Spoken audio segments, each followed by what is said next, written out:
ਮਰਾਸੀ ਸੀ ਤਾਂ ਆਪਣੀ ਬੁੱਢੀ ਨੂੰ ਕਹਿੰਦਾ ਅੱਜ ਹਲਵਾ ਤੇ ਪਕਾ, ਦਿਲ ਕਰਦਾ ਹਲਵਾ ਖਾਣ ਨੂੰ। ਬੁੱਢੀ ਕਹਿੰਦੀ ਮੈਂ ਅੱਗੇ ਥੱਕੀ ਟੁੱਟੀ ਆ, ਮੇਰੇ ਕੋਲ ਨਹੀਂ ਹਲਵਾ ਪੱਕਦਾ।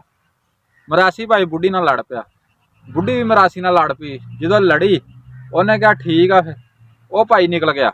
ਉਹਨੇ ਕਿਹਾ ਮੈਂ ਨਹੀਂ ਇੱਥੇ ਰਹਿਣਾ। ਉਹ ਪੁਰਾਣਾ ਜ਼ਮਾਨਾ ਸੀਗਾ, ਪੁਰਾਣਾ ਦੌਰ ਸੀਗਾ, ਉਦੋਂ ਨਿੱਕੀਆਂ ਨਿੱਕੀਆਂ ਛੋਟੀਆਂ ਛੋਟੀਆਂ ਰਿਆਸਤਾਂ ਹੁੰਦੀਆਂ ਸੀਗੀਆਂ। ਉਹਨੇ ਕੀਤਾ ਆਪਣੀ ਰਿਆਸਤ ਚੋਂ ਨਿਕਲ ਕੇ ਤੇ ਦੂਸਰੀ ਰਿਆਸਤ 'ਚ ਜਾ ਵੜਿਆ। ਜਿਸ ਰਿਆਸਤ 'ਚ ਉਹ ਵੜਿਆ ਜਾ ਕੇ ਉਸ ਰਿਆਸਤ ਦਾ ਬਾਦਸ਼ਾਹ ਹੀ ਨਹੀਂ ਸੀ ਰਹਿੰਦਾ, ਉਹ ਮਰ ਜਾਂਦਾ ਸੀ ਕਿਸੇ ਨਾ ਕਿਸੇ ਤਰੀਕੇ ਨਾਲ। ਉਹ ਸਾਰੀ ਰਿਆਸਤ ਵਾਲਿਆਂ ਨੇ ਸਲਾਹ ਕੀਤੀ ਵੀ ਯਾਰ ਕੋਈ ਅਜਨਬੀ ਆਵੇ ਤਾਂ ਉਹਨੂੰ ਆਪਾਂ ਨਾ ਬਾਦਸ਼ਾਹ ਬਣਾਈਏ। ਕਿਸਮਤ ਮਰਾਸੀ ਦੀ ਮਾੜੀ, ਮਰਾਸੀ ਉਧਰ ਗਿਆ। ਜਦੋਂ ਜਾ ਕੇ ਤੇ ਅਜੇ ਖਲੋਤਾ ਹੀ ਉਹਨਾਂ ਨੇ ਕਿਹਾ ਬੰਦਾ ਨਵਾਂ ਆਇਆ, ਅਜਨਬੀ ਬੰਦਾ ਆਇਆ। ਉਹਨੂੰ ਪੁੱਛਿਆ ਦੱਸਿਆ ਮਰਾਸੀ ਨੂੰ, ਗੱਲਾਂ ਬਾਤਾਂ ਪੁੱਛਣ ਦੱਸਣ ਤੋਂ ਬਾਅਦ ਉਹਨਾਂ ਨੇ ਕਿਹਾ ਅੱਜ ਤੋਂ ਬਾਅਦ ਤੂੰ ਬਾਦਸ਼ਾਹ ਬਣ ਗਿਆ। ਮਰਾਸੀ ਕਹਿੰਦਾ ਮੈਂ ਨਹੀਂ ਬਾਦਸ਼ਾਹ ਬਣਦਾ। ਉਹਨਾਂ ਨੇ ਕਿਹਾ ਨਹੀਂ ਨਹੀਂ ਤੂੰ ਬਾਦਸ਼ਾਹ ਬਣਾਤਾ, ਤੈਨੂੰ ਸਾਰਿਆਂ ਨੇ ਰਲ ਕੇ ਸਲਾਹ ਕੀਤੀ ਉਹਨੂੰ ਬਾਦਸ਼ਾਹ ਬਣਾਤਾ।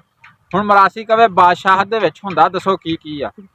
ਉਹ ਬੰਦੇ ਸੀਗੇ ਇਕੱਠੇ ਹੋਏ, ਉਹਨਾਂ ਨੇ ਕਿਹਾ ਜੋ ਤੁਸੀਂ ਕਹਿਣਾ ਨਾ ਜੀ ਉਹ ਹੋ ਜਾਣਾ, ਬਾਦਸ਼ਾਹ ਦਾ ਇਹ ਕੰਮ ਆ, ਜੋ ਕਹਿ ਦੇਣਾ ਉਹ ਹੋ ਜਾਣਾ। ਉਹਨੇ ਕਿਹਾ ਹਲਵਾ ਪੱਕੇਗਾ ਹੈ?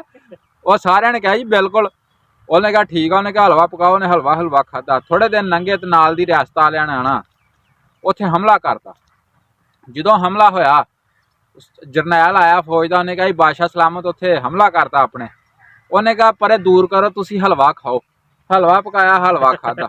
ਥੋੜੇ ਦਿਨ ਲੰਘੇ ਫਿਰ ਇੱਕ ਹਮਲਾ ਆਇਆ, ਫਿਰ ਜਰਨੈਲ ਆਇਆ। ਉਹਨੇ ਕਿਹਾ ਜੀ ਬਾਦਸ਼ਾਹ ਸਲਾਮਤ ਅੱਜ ਫਿਰ ਹਮਲਾ ਹੋ ਗਿਆ।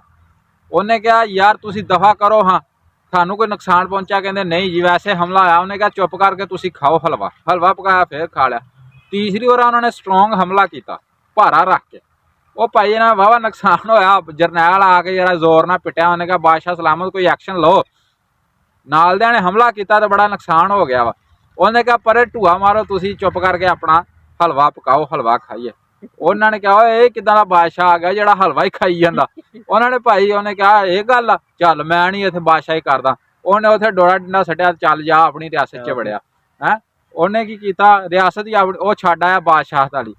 ਤੇ ਦੋਸਤੋ ਸਾਡੇ ਮੁਲਕ ਦਾ ਵੀ ਉਹ ਹਾਲ ਆ ਵੀ ਵਾਮ ਉਹਨੂੰ ਲੋਕ ਸਿਆਸਤਦਾਨ ਆਉਂਦੇ ਆ, ਦੱਬ ਸਿੱਟੀ ਜਾਂਦੇ, ਖਾਈ ਜਾਂਦੇ ਆ ਹੈ। ਇੱਥੇ ਹਲਵੇ ਵਾਲਾ ਹਿਸਾਬ ਆ, ਅਸੀਂ ਮਸਕੀਨ ਹਲਵਾ ਪਕਾ ਪਕਾ ਦੇਈ ਜਾਂਦੇ, ਉਹ ਖਾਈ ਜਾਂਦੇ।